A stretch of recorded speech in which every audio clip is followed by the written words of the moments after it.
Karimnagar corporation mayor పదవిని కైవసం చేసుకోవటమే బీజేపీ లక్ష్యమని కేంద్ర హోంశాఖ సహాయ మంత్రి బండి సంజయ్ కుమార్ స్పష్టం చేశారు.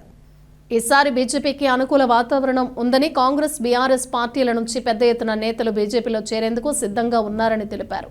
కరీంనగర్లోని ఈఎన్ గార్డెన్లో జరిగిన బీజేపీ నేతల సమావేశంలో ఆయన మాట్లాడుతూ, గెలిచే అవకాశం ఉన్న చోట పాత కార్యకర్తలకే టికెట్లు ఇస్తామని, టికెట్ కేటాయింపులు పూర్తిగా సర్వే నివేదికల ఆధారంగానే ఉంటాయని చెప్పారు. ఇతర పార్టీల నుంచి వచ్చిన నేతలకే టికెట్లు గ్యారంటీ అన్న భావన సరికాదని స్పష్టం చేశారు. ఈ సమావేశంలో 24వ డివిజన్ మాజీ కార్పొరేటర్ ఒంటెల సత్యనారాయణ రెడ్డి, 56వ డివిజన్ మాజీ కార్పొరేటర్ తాటి ప్రభావతి సహా పలువురు నేతలు బీజేపీలో చేరారు. కరీంనగర్ కార్పొరేషన్ను బీజేపీ కైవసం చేసుకుంటుందా లేదా అనే అంశంపై రాష్ట్రమంతటా ఆసక్తిగా ఎదురుచూస్తోందని బండి సంజయ్ పేర్కొన్నారు.